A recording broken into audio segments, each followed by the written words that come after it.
Les saludo muy cordialmente, mis queridos hermanos y amigos. Bienvenidos a nuestro programa Me Gustaría Saber. Este es un programa de preguntas y respuestas.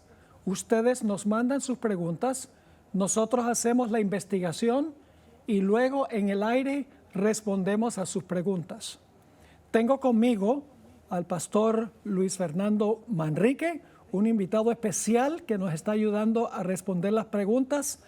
Quiero darles también la dirección donde pueden mandarnos las preguntas. Está en pantalla, tv@zoomtv.org. Nuevamente, tv@zoomtv.org. Pastor Manrique, bienvenido. Estamos muy contentos de que haya tomado de su tiempo para estar con nosotros. Queremos comenzar con una oración. Así que voy a pedirle, por favor, que eleve una plegaria al Señor. Vamos a orar. Padre bendito, al poder abrir tu palabra, pedimos tu bendición. Pedimos que tu Espíritu Santo nos dirija, nos llene de entendimiento, que tu sabiduría esté con nosotros para que al poder transmitir estos conceptos que tu palabra enseña, Señor, seas tú hablando a través de nosotros. Úsanos con poder y bendice a cada persona, Señor, que va a estar viendo este programa. Toca su vida, transfórmalo y, Señor, permite que pueda entender que debe caminar correctamente de acuerdo a tu palabra, que si hay algo de lo que debe desarraigarse, lo deje de lado, que si hay algún pecado que debe abandonar, que tu palabra le muestre, que lo convenza a tu Espíritu Santo de pecado y que abandone ese pecado y que viva, Señor, en fidelidad a ti y se prepare para pronto estar contigo en la eternidad. Bendícenos, que tu presencia se manifieste en nuestro medio, en el nombre de Jesús te lo pedimos, amén. Amén. Muy bien, esta es la parte 2 de un tema de suprema importancia en la Biblia. La Biblia tiene mucho que decir en cuanto a esto.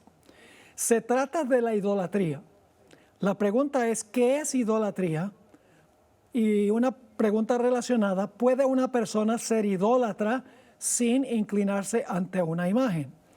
Ahora, la vez pasada estuvimos hablando sobre cómo se infiltró la idolatría en la iglesia cristiana en los días de Constantino. Correcto. Creo que lo que necesitamos mirar ahora es cómo esto creció luego en la iglesia cristiana y cómo se institucionalizó en la iglesia cristiana. Así que no sé si tenga alguna información sobre eso. Sí, pastor. Comencemos diciendo que aunque este proceso comenzó en la iglesia en tiempos de Constantino y el cristianismo comenzó a paganizarse, esto primero no se hizo oficial dentro de la iglesia, pero con el pasar del tiempo se hace oficial. Cuando usted practica algo durante mucho tiempo y se vuelve costumbre, se vuelve tradición, pues ya la gente llega a ver que no es ni tan malo practicarlo cuando esa práctica quizá no era la mejor. Así se establecen las tradiciones. Y esta tradición se estableció por precisamente adorar imágenes, porque durante mucho tiempo se hizo lo mismo. La gente en esa época tenía poco acceso a la Biblia. Recuerden que la imprenta no existe. La imprenta aparece en el año 1450, inventada por Gutenberg en Alemania. Y el primer libro que se imprimió de paso fue la Biblia. Pero en aquellos tiempos no había ese contacto con la escritura como lo tenemos. Hoy lo podemos tener en nuestros dispositivos, la tenemos en forma pues física. Así que la gente fácilmente olvidaba las cosas y como las tradiciones se hacían fuertes, las generaciones que venían pues no podían recordar lo que las tradiciones pasadas habían visto en cuanto a eso. Y es así como hay un libro dentro del cristianismo, en este caso voy a hablar de este libro que recomiendo que el que lo quiera adquirir lo adquiera. Yo lo adquirí por tan solo $8, lo compré por Amazon. Es el Catecismo de la Iglesia Católica. Y en el Catecismo encuentro muchas cosas interesantes en relación con el tema de la idolatría. Por ejemplo, el Catecismo está dividido por párrafos. Cada párrafo tiene un número. Entonces voy a darles el número del párrafo que voy a leer. Es el número 2129 o 2129. Este párrafo dice lo siguiente con respecto al segundo mandamiento. El mandamiento divino implicaba, mire que habla de pasado, implicaba la prohibición de toda representación de Dios por mano del hombre. El Deuteronomio lo explica así: puesto que no visteis figura alguna el día que el Señor os habló en el Horeb de en medio del fuego, no vayáis a prevaricar o os hagáis alguna escultura de cualquier representación que sea. Aquí Dios mismo está diciendo en Deuteronomio 4, 15 al 16, que Él es un Dios invisible y que no se debe hacer escultura. El catecismo lo está trayendo y lo está aclarando. Pero 2 párrafos después, el catecismo dice lo siguiente, el párrafo 2131. Fundándose en el ministerio del Verbo encarnado, el 7º concilio ecuménico, celebrado en Nicea el año 787, justificó contra los iconoclastas el culto de las sagradas imágenes, la de Cristo, pero también las de la Madre de Dios, de los ángeles y de todos los santos. El Hijo de Dios, al encarnarse, inauguró una nueva economía de las imágenes. Este párrafo del catecismo está justificando el uso de las imágenes. Pero esto está en contra del mandamiento de Dios. ¿Seguro? Dios mismo le está diciendo al pueblo, ninguna figura visteis, no se hagan imagen de mí. Eso es lo que Dios está diciendo en Deuteronomio 4. Pero lastimosamente, concilios toman estas decisiones. Y entonces ahora las personas creen que como viene de parte de la iglesia, es correcto hacerlo. Y lastimosamente, la iglesia comenzó a apartarse de la verdad divina, ir por un camino incorrecto. Sin embargo, yo creo, pastor, por lo que la Biblia dice, que Dios tiene una gran parte de su pueblo allá. Correcto. Por eso encontramos textos como el de Apocalipsis 18:4, donde Dios dice, salid de ella, pueblo mío. Amén. O sea, Dios tiene un pueblo allá, pero está invitando al pueblo a que salga de ella. Y estos programas de televisión tienen la particularidad que se aclaran estas dudas para invitar a las personas a que salgan de ahí. Solo para que el concepto quede bien claro y cómo Dios hace énfasis que no se deben adorar ídolos.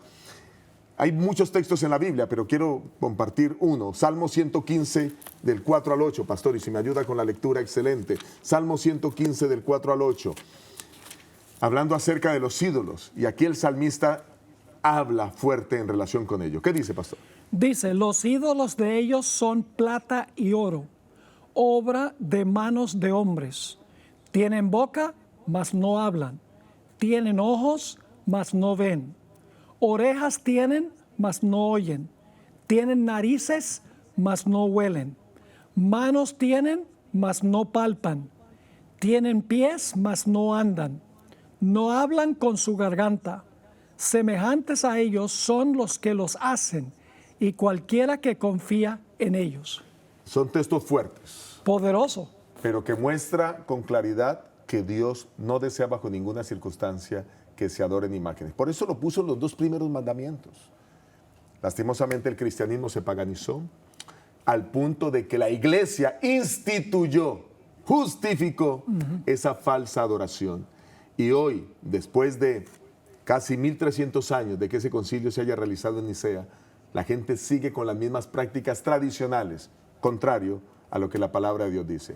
Y yo quiero invitar a todo el que nos está viendo ahora que pueda verificar esta información en su catecismo. Es más, pueden entrar al catecismo online, vaticano.co, a la página, vaticano.va. Pueden entrar a la página del Vaticano, pueden mirar el catecismo y ahí pueden verificar la información que estoy dando. Pueden ir a la parte donde habla los mandamientos de la ley de Dios y así obtienen información de primera mano. Porque hoy estamos con este mundo de tecnología, ya solo de palabra no se puede persuadir a las personas. La gente debe verificarlo. Y ahora vayan a sus Biblias, no importa cuál sea tu denominación religiosa, no importa si eres católico, adventista, pentecostal, testigo de Jehová, de la denominación que sea. Abre tu Biblia y vas a encontrar exactamente estas verdades claramente reveladas. Así que encontramos una iglesia que el paganismo ingresó en ella. Y pastor, lo interesante es que ese catecismo de la Iglesia Católica es el más reciente. Sí. Es el más oficial, es un catecismo inmenso, grande. Sí, es grande, sí. Yo tengo muchos catecismos de la Iglesia Católica que son pequeños, pero este es inmenso, grandísimo. Quizás resúmenes, porque cuando yo hice la catequesis, yo hice la primera comunión, me entregaban uno que era pequeñito, de color rosado, que era el catecismo del Padre Estete. Pero ese catecismo es solo un resumen para que los catequistas puedan mostrarlo. Pero el catecismo grande es el que precisamente es el oficial. Sí. Es la manera como la iglesia actúa, son sus creencias. Así como los adventistas tienen un libro que se llama 28 creencias fundamentales, la Iglesia Católica tiene un libro que recoge sus creencias y es el catecismo. Lo interesante es que en la vasta mayoría de los catecismos no de la Biblia católica, porque la Biblia católica tiene el segundo mandamiento. Desde luego. Ahí está hasta, y el mandamiento del sábado está más claro en la Biblia católica que en la Biblia protestante. Está en la Biblia católica, pero cuando uno va a los catecismos, el segundo mandamiento desaparece, el de las imágenes. Entonces, si uno quita el segundo, termina con 9 y todo el mundo sabe que son 10. Ajá. Entonces tiene que dividir el 10º mandamiento en 2, que es no codiciar los bienes del prójimo y no codiciar la mujer del prójimo. Correcto. Así que la Iglesia Católica en los catecismos, aunque el segundo mandamiento está en las Biblias católicas, en los catecismos desaparece el segundo mandamiento, claro, porque la gente si lo lee va a decir, bueno, entonces ¿por qué tenemos las iglesias llenas de estatuas y de imágenes? Entonces dividen el 10º mandamiento en 2 para terminar con 10. Por eso la recomendación es que compren el Catecismo Oficial, que es el libro gordito, grueso, donde está compilado todo. Y vuelvo y digo, no necesitan ni comprarlo, pueden verificarlo online. Exacto. Y ahí van a comprobarlo desde la misma página del Vaticano. Ahora, pastor, algo más importante aún. Sí. Lo tocamos en el último programa. Sí. La idea de clamar a personas que fueron grandes héroes y luego murieron. Y después de muertos, la gente a través de una imagen les hace peticiones. Ajá. Como mencionaste en el último programa, hay un santo para cada actividad. Sí. Ahora, ¿qué implicación seria tiene eso de hacerle peticiones a individuos que ya murieron? Bueno, hay dos aspectos que debemos desarrollar aquí. El primero es que muchas personas creen que esas personas, esos buenos hombres, esos apóstoles, esos próceres, mártires, murieron, pero que fueron al cielo. Entonces, en el concepto popular, en la mente popular, está el hecho de que creemos que se encuentran esas personas en el cielo. Y como están en el cielo, claman a ellos para que ellos intercedan ante el Padre para responder sus peticiones. Ese es el concepto. Y fue el concepto que yo aprendí siendo católico durante muchos años. Pero resulta que ese es el primer concepto que tenemos que aclarar. Que cuando una persona muere, no va directamente al cielo. La persona cuando muere queda en la tumba hasta cuando Cristo venga. Porque, ¿qué sentido tendría, pastor, antes de leer los versículos para aclarar el concepto, que Jesús viene en su segunda venida a resucitar a los muertos si ya están arriba? Claro. Pues no tiene sentido. ¿Para qué viene a resucitar a los muertos? Y cuando la Biblia habla tan ampliamente de la resurrección, vuelvo y digo, estas son situaciones que se dan porque nos falta profundizar en el estudio de la Biblia. Y lo ilustro de esta manera. Usted recuerda que Lázaro murió, ¿verdad? Lázaro murió y resucitó al cuarto día. Ok, eso es lo que la Biblia dice, está registrado en Juan el capítulo 11. Correcto. Vamos a suponer por un instante que cuando una persona muere se va al cielo. Entonces, Lázaro murió y se fue al cielo. Esto es solo una suposición. Y ahora Lázaro está en el cielo y está feliz. En el primer día lo reciben con bombos y platillos porque llegó el amigo de Jesús. Lo llevan a que recorra el cielo, que conozca todos los lugares del cielo. Está feliz con los ángeles. El segundo día, el tercer día quizás hasta lo están involucrando en el coro celestial. Está probando de los manjares y las delicias que hay en el cielo. El cuarto día le están mostrando los atrios celestiales delante del Padre. Y está feliz Lázaro allá. Y de pronto Jesús se para frente a la tumba y dice, Lázaro, sal fuera. Y Lázaro está en el cielo. Y ahora Lázaro mira a la tierra. ¿Cómo así que debo volver a la tierra? Oh, yo estoy feliz aquí, llevo 4 días dichoso. Y ahora volver a un mundo con dolor, con sufrimiento, con angustia, con trabajo. ¿Por qué no me dejan aquí? Claro, eso no hace sentido. Sí, lo interesante, pastor, es que Jesús no dice, Lázaro, baja de allá. Claro. Le dice, Lázaro, sal fuera. Jesús sabía dónde estaba Lázaro. Desde luego, la Biblia es clara. Pero las personas creen así. Yo creía así, pastor. Yo creía que las personas morían y iban al cielo. Y no tiene sentido porque entonces Lázaro hubiera salido de la tumba renegando. Hubiera salido disgustado de la tumba, porque llevaba 4 días en el cielo. Ahora, ¿por qué Lázaro no salió disgustado de la tumba? Porque nunca fue al cielo. Exacto. Él siempre estuvo en la tumba. Exacto. Y es de la tumba de donde el Señor Jesús lo llama. Ahora sí, después de haberlo ilustrado, pues aclarémoslo con los versículos, pastor. Quizás usted tiene uno para compartir ahí. La Biblia prohíbe tratar de comunicarse con los muertos. Sí, señor. Y lo llama abominación incluso. Deuteronomio 18 tiene eso. Así que vamos a mirarlo. Yo sé que tienes eso en tu Biblia. Así que si quieres leer Deuteronomio 18 y el versículo 9 hasta el versículo 12. Cuando entres a la tierra que Jehová tu Dios te da, no aprenderás a hacer según las abominaciones de aquellas naciones. No sea hallado en ti quien haga pasar a su hijo o a su hija por el fuego, ni quien practique adivinación, ni agorero, ni sortílego, ni hechicero, ni encantador, ni adivino, ni mago, ni quien consulte a los muertos, porque es abominable para Jehová cualquiera que hace estas cosas, y por estas cosas abominables Jehová tu Dios expulsa a estas naciones de tu presencia. Más claro no canta un gallo a las 3 de la mañana. Clarísimo. Es abominable para Jehová, detestable. Dios desprecia esa actitud y es aquel que consulta a los muertos. Claro, primero tenemos que aclarar también qué dice la Biblia de los muertos, que los muertos están aquí, Exacto. que los muertos no van a ninguna parte, para entender que muchas personas están clamando a muertos creyendo que están en el cielo, pero no están en el cielo, están aquí en la tumba. ¿Y qué hace uno con el asunto de las apariciones de María, las supuestas apariciones de la Virgen María? Si la gente está viendo algo, ¿qué es lo que está viendo? Pastor, resolvamos primero el texto y pasamos a eso, porque es una pregunta Eso es bien tremenda, serio, muy seria. supremamente Y serio. vamos a tocarlo de paso. Sí. Entonces, entremos al texto de Eclesiastés. Si usted ya lo tiene listo, pastor, adelante.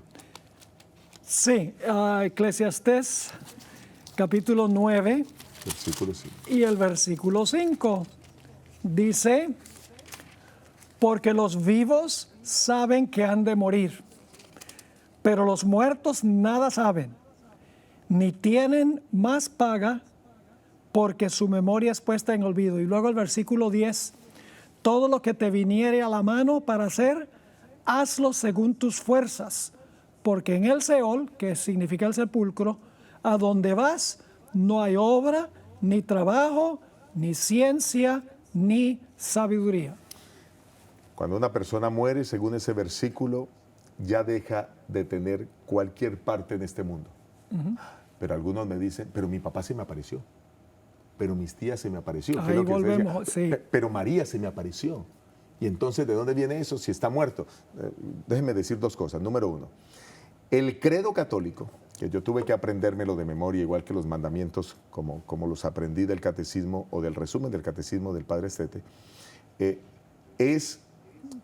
hace referencia precisamente a que cuando las personas, o mejor, que se cree que las personas mueren y van al cielo, pero que realmente es contrario a lo que la palabra del Señor manifiesta. La razón básica, pastor, nosotros hemos visto en las películas, nos lo han enseñado, que una persona muere, incluso vemos cómo sale el otro ser del cuerpo, le da una vuelta al cuerpo y se va al cielo. Y el credo católico dice que Jesús vendrá a juzgar a los vivos y a los muertos. Bueno, eso lo dice la Biblia.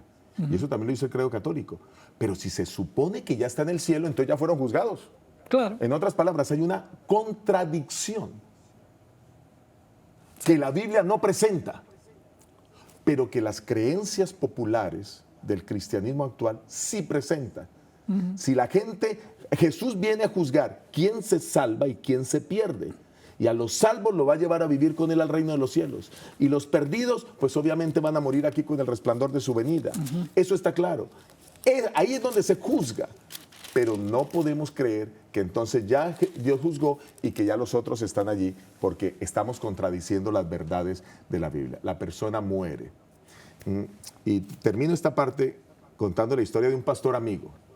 Él ahora trabaja aquí en los Estados Unidos, fue presidente de campo allí en Colombia. Y él me contó que su padre murió, siendo pastor adventista. Y él fue a oficiar la ceremonia de su padre y lo enterró. Y luego vino a casa, a su casa paterna, a llorar a su papá. Es normal, enterramos a nuestro padre, vamos a llorarlo. Y él estaba allí en su casa paterna, orando, cuando la silla mecedora donde su padre se sentaba comenzó a moverse.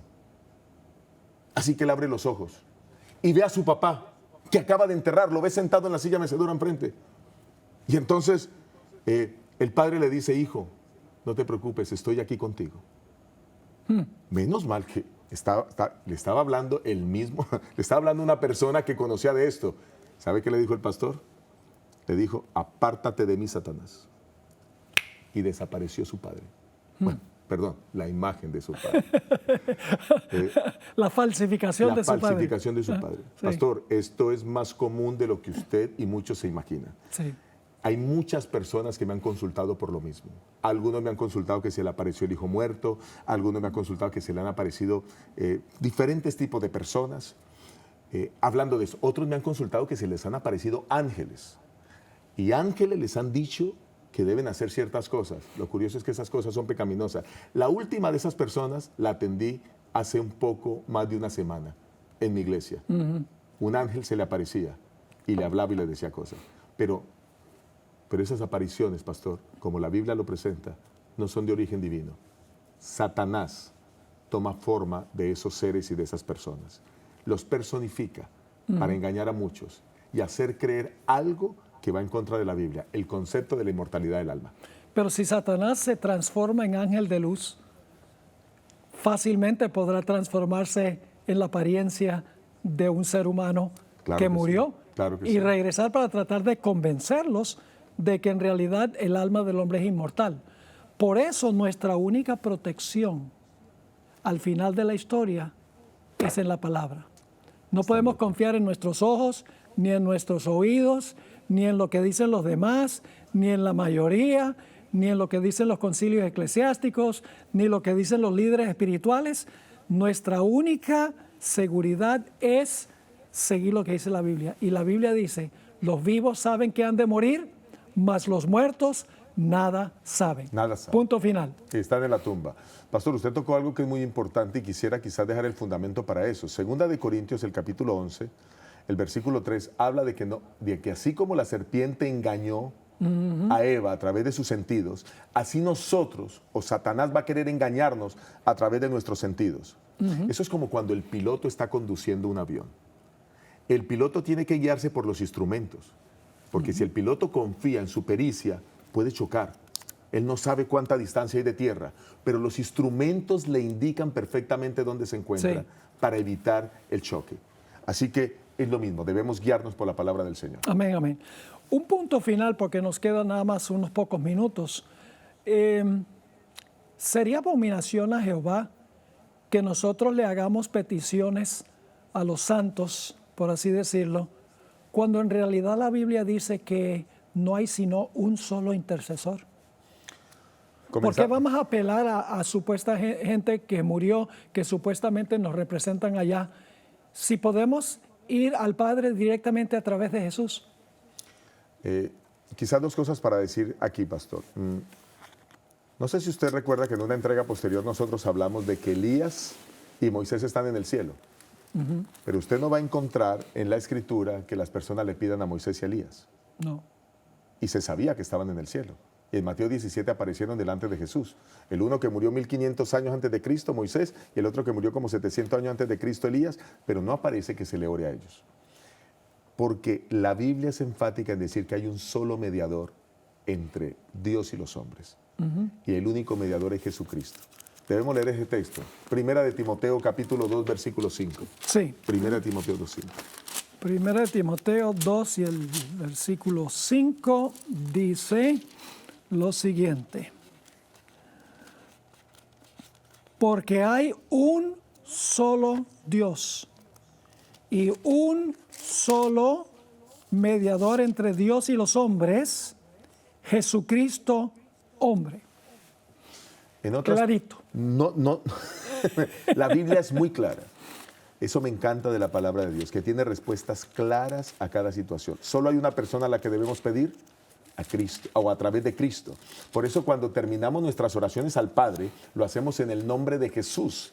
Amén. Porque es Jesús quien nos representa. Señor, yo no puedo, yo soy un mortal, yo no puedo ir delante tuyo a nada, pero yo vengo en el nombre de Cristo, Señor.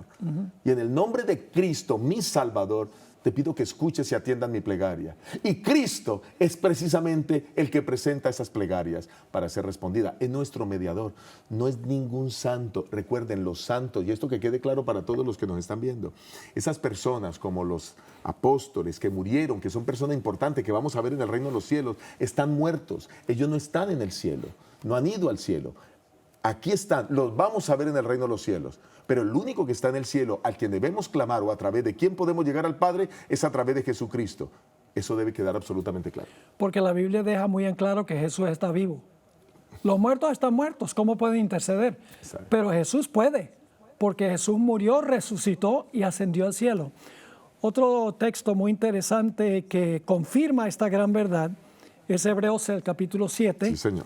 Y los versículos 25 y 26. Hebreos 7, 25 y 26. A ver si el pastor Manrique nos lee esos versículos. Por eso pueden también salvar perpetuamente a los que por él se acercan a Dios. Perdón, por eso puede también salvar perpetuamente a los que por él se acercan a Dios, viviendo siempre para interceder por ellos.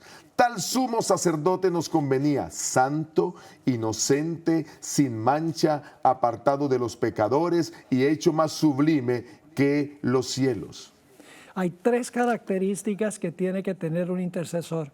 Esto significa que ni siquiera los sacerdotes pueden interceder por nosotros. En primer lugar, la persona tiene que ser Dios para poder conectarnos con Dios. Tiene que ser hombre para conectar a Dios con los hombres. Así es.